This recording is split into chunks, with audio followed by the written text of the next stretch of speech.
సుమన్ టీవీలో మీ business promotions కోసం ఈ కింది నెంబర్ను సంప్రదించగలరు.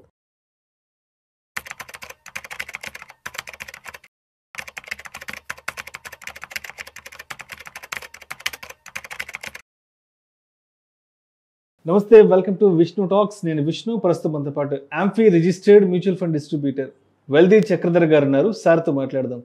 సార్, చక్రధర్ గారు నమస్తే సార్. నమస్తే అండి. And welcome to Vishnu talks. Thanks అండి. సార్, ఇప్పుడు ఈ సిల్వర్ ఈటీఎఫ్ ఇన్వెస్ట్మెంట్స్కి సంబంధించి ఒక బ్రేకింగ్ న్యూస్ ఒకటి రావడం జరిగింది. ఒకసారి నేను చదువుతాను బ్రేకింగ్ న్యూస్ ఏంటో సార్. వెండి పథకాల్లోకి కొత్త పెట్టుబడులు వద్దు అంటే సిల్వర్ ఇన్వెస్ట్మెంట్స్కి సంబంధించి ఎటువంటి కొత్త పథకాలు అలో చేయట్లేదంటూ కూడా కొన్ని మ్యూచువల్ ఫండ్ సంస్థలు నిర్ణయం తీసుకున్నాయి. ధరలు అనూహ్యంగా పెరిగిన ఫలితంగా ఈ డెసిషన్ తీసుకున్నారంటూ కూడా వార్త రావడం జరిగింది. అంటే ఇప్పటి వరకు ఉన్నటువంటి సిల్వర్ ఈటీఎఫ్ ఇన్వెస్ట్మెంట్స్ని ఫర్దర్గా ముందుకు తీసుకెళ్లట్లేదు, ఇప్పటి నుంచి ఆపేస్తున్నామంటూ కూడా మ్యూచువల్ ఫండ్ కంపెనీస్ నిర్ణయం తీసుకున్నాయి. అంటే ఇప్పటి వరకు ఎలా ఉండిందంటే బంగారం వెండి ధరలు విపరీతంగా పెరిగిపోతున్న వేళ అంటే ఎవరైతే ఫిజికల్గా ఇన్వెస్ట్ చేయలేకపోతున్నారో అటువంటి వాళ్ళందరికీ కూడా ఈ సిల్వర్ ఈటీఎఫ్స్ అనేవి ఒక ప్రత్యామ్నాయ పెట్టుబడి మార్గాలుగా ఉన్నాయి.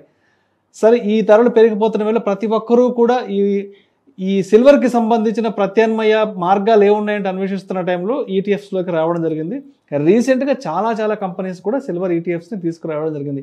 బట్ ఇప్పుడు ధరలు విపరీతంగా పెరిగిపోవడం వల్ల ఉన్న పలంగా సిల్వర్ ఈటీఎఫ్ ఇన్వెస్ట్మెంట్స్ని ఆపేస్తున్నామంటూ కూడా మరి మ్యూచువల్ ఫండ్స్ కంపెనీస్ నిర్ణయం తీసుకున్నాయి. కాబట్టి సో ఏంటి నెక్స్ట్ ఏంటి అసలు? ఇది యాక్చువల్గా ఒక గ్లోబల్గా జరిగిన డిమాండ్ అండి. మనం ఎకనామిక్స్లో చదువుకుంటాం, డిమాండ్, సప్లై, ప్రైస్ అని మూడు ఉంటాయి. ఈ డిమాండ్, సప్లై, ప్రైస్ ఈ మూడు కూడా అనుసంధానంగానే ఉంటుంది. డిమాండ్ ఎప్పుడైతే బాగా పెరుగుతుందో సప్లై ఉండదు. ఇప్పుడు చూడండి, మనకి గోల్డ్ కానీ సిల్వర్ కానీ అవి మైనింగ్లోంచి తీయాలి బయటికి. అది ఫిజికల్గా తీయడం అంటే చాలా కష్టం, టైం టేకింగ్ ప్రాసెస్. రాత్రికి మనం 100 కిలోలు తయారు చేయలేము, అది చాలా టైం పట్టే ప్రాసెస్. సో దాంతో ఏమవుతుందంటే మనకి సప్లై లేదు. సప్లై ఎప్పుడైతే లేదో డిమాండ్ హ్యూజ్గా పెరిగిపోయిందో తద్వారా ప్రైస్ పెరిగిపోయింది. అది మామూలు లాజిక్. సో ఇలా ప్రైస్ పెరుగుతుందో సిల్వర్ మీద కానీ గోల్డ్ మీద కానీ జనాలందరూ కొందాం అనుకుంటారు. ఒక టైంలో ఎలా ఉండేదంటే అండి, కిలో బంగారం వెండి కిలో వచ్చేసి మనకి ₹1,00,000 ఉండేది. ₹1,00,000 కిలో వెండి అంటే మనం ఫిజికల్గా కొనుక్కునే కెపాసిటీ చాలా మందికి ఉంటుంది. ఇప్పుడు అమాంతం 2,00,000 అయిపోయింది. 2,00,000 వెళ్ళిపోయినప్పుడు మనం ఫిజికల్గా దాన్ని కొనాలంటే చాలా కష్టం.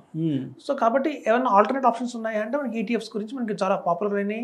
గత 3 సంవత్సరాలుగా కూడా మనకి యూట్యూబ్ ఛానల్స్లో కూడా ఈటీఎఫ్స్ గురించి చాలా ప్రచారం జరిగింది. కాబట్టి కామన్ మ్యాన్ కూడా తెలిసిపోయింది, ఒక ఈటీఎఫ్ ద్వారా కూడా మనం కొనుక్కోవచ్చు గోల్డ్ సిల్వర్ కొన్ని తెలిసిపోయింది.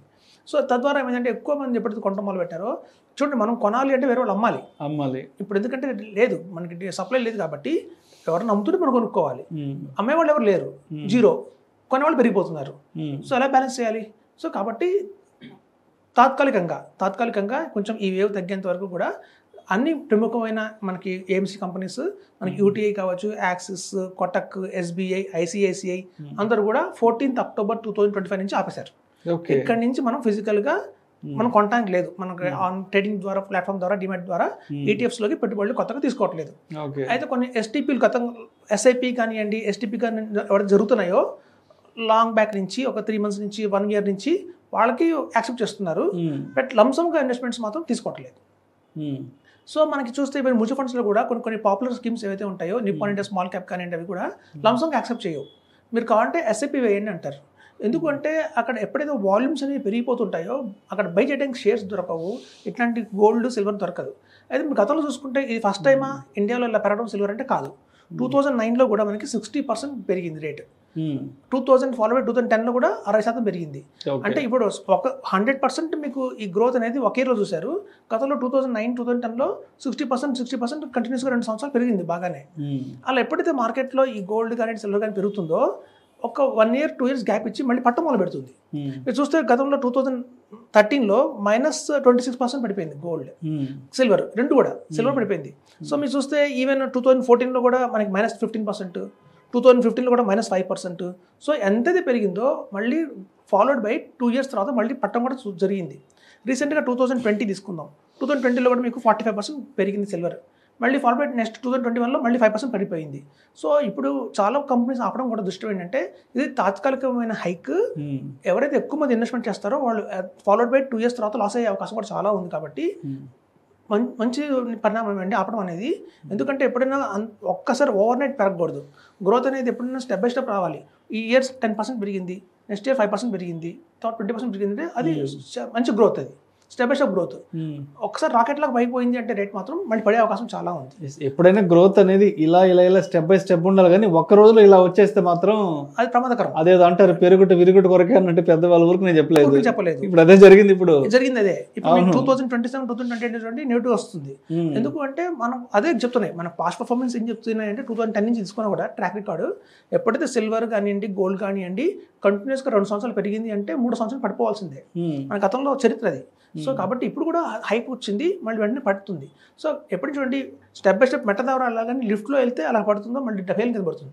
సో కాబట్టి ఇప్పుడున్న పరిణామాల దృష్ట్యా చాలా కంపెనీస్ కూడా ఈటీఎఫ్స్లో తీసుకోవట్లేదు. ఎందుకంటే వాళ్ళు ఎక్స్చేంజ్ ట్రేడ్ చేయాలి, వాళ్ళు ఇంకొంచెం ట్రేడ్ చేయాలంటే తక్కువలో కొనుక్కుని ఎక్కువలో అమ్మాలి, వాళ్ళకి అవకాశం దొరకట్లేదు యాక్చువల్గా. సో ఎవరు కొనేవాళ్ళు లేరు, అందరూ కొనుక్కునే వాళ్ళు తప్ప అమ్మేవాళ్ళు లేరు. సో కాబట్టి ఈటీఎఫ్స్ అనేది తాత్కాలికంగా ఆపడం జరిగింది. సో అయితే సార్ ఇప్పుడు ఆల్రెడీ చాలా మంది ఇన్వెస్ట్మెంట్ చేసేసారు. ఈ మధ్య కోటెక్ లాంటి కంపెనీలు, తర్వాత నిపాన్ లాంటి కంపెనీస్ అంతా కూడా లాస్ట్ అంటే జస్ట్ లేటెస్ట్గా కూడా చాలామంది ఈ ఈటీఎఫ్లోకి వచ్చేసారు. అంటే చాలామంది ఆకర్షితులై పెట్టుబడులు కూడా పెట్టేశారు. కాబట్టి ఇప్పుడు ఆల్రెడీ ఇన్వెస్ట్మెంట్స్ చేసిన వాళ్ళ పరిస్థితి ఏంటి? వీళ్ళు ఆల్ ఆఫ్ సడన్గా ఒక్క రోజులో బ్రేక్ వేసేసారు. కాబట్టి ఇది యాక్చువల్గా అమ్ముకోవడానికి అయితే పర్మిషన్ అయితే ఉందండి, కొనడానికి అయితే లేదు. ఓకే, అమ్మేసుకోవచ్చు, ఎగ్జిట్ అయితే రావచ్చు, ఎగ్జిట్ అవ్వచ్చు, ఈటీఎఫ్స్ నుంచి ఎగ్జిట్ అయితే అవ్వచ్చు. ఈ ఎస్టీపీ జరుగుతుంది, సిస్టమేటిక్ ట్రాన్స్ఫర్ ప్లాన్ జరుగుతుంది, ఎస్ఐపి జరుగుతూనే ఉంది. సో మనకి ఎగ్జిట్ అయితే ఆప్షన్ ఉంది, కొత్తగా ఎంట్రీ ఆప్షన్ లేదు అంతే. సో ఎగ్జిట్ అయితే అవ్వచ్చు. ఎవరైతే కొంచెం 3 years బ్యాక్ 2 years బ్యాక్ పెట్టాము, ఇప్పుడు మంచి లాభం అయితే వచ్చింది అన్నప్పుడు వాళ్ళు ప్రాఫిట్ బుకింగ్ చేసుకోవచ్చు. మనం మార్కెట్లో పట్టడం అంటే ఏంటంటే అర్థం ప్రాఫిట్ బుక్ చేసుకోవడమే అర్థం. ఎవరైతే ఒక 1 year చూసి అందరూ ప్రాఫిట్ బుక్ చేయడం మొదలు పెడతారో ఆటోమేటిక్గా దాని ప్రైస్ తగ్గుతూ వస్తుంది. సో అంతే జరుగుతుందండి మార్కెట్లో, స్టాక్ మార్కెట్లో అయినా సరే, ఈటీఎఫ్లో అయినా సరే, సిల్వర్లో, గోల్డ్లో. మనకి జరిగేది ఏంటంటే ఎప్పుడైతే అమ్మకాలు ఎక్కువ ఉంటాయో మార్కెట్ పెరుగుతుంది, కొనటాలు ఎక్కువ జరిగినప్పుడు మార్కెట్ పెరుగుతుంది, అమ్మటాలు వాళ్ళు పెట్టినప్పుడు మళ్ళీ కరెక్షన్ అయితే వస్తుంది. సో మనం చెప్పేది చాలామంది నాకు కాల్ చేస్తున్నారు పర్సనల్గా కూడా, నేను చెప్తున్నాను వెయిట్ చేయండి, మనకి రాబోయే రోజుల్లో ఎంతైనా పడుతుంది సిల్వర్, గోల్డ్. ఇది ఒక గ్లోబల్ వచ్చిన సిచ్యువేషన్ కాబట్టి అది నిజంగా అంత డిమాండ్ లేదు, దానికి ఒక వేవ్ లాగా వచ్చింది. సో వేవ్ లాగా ఎప్పుడు వచ్చినా సరే మనకు అది కొంచెం పడే అవకాశం అయితే చాలా ఉంటుందండి. సో అంటే మొత్తానికి ఇప్పటివరకు ఎవరైతే రీసెంట్ టైమ్స్లో ఇన్వెస్ట్ చేశారో సిల్వర్ ఈటీఎఫ్లో వాళ్ళైతే మాత్రం అంటే సెల్ చేసుకోవడానికి అయితే ఆప్షన్ ఉంది, కానీ బట్ కొత్తగా బై చేయడానికి అయితే మాత్రం ఎక్కడ టాక్సేషన్ పడుతుందండి. షార్ట్ టర్మ్ లో సేల్స్ చేస్తే టాక్సేషన్ బాగా పడుతుంది, మన స్లాబ్ ఏదైతే అది పడుతుంది. కాబట్టి 1 year 2 years వెయిట్ చేసిన తర్వాత మనం లాంగ్ టర్మ్ లో అమ్ముకోవడానికి లాభం అని చెప్తాను.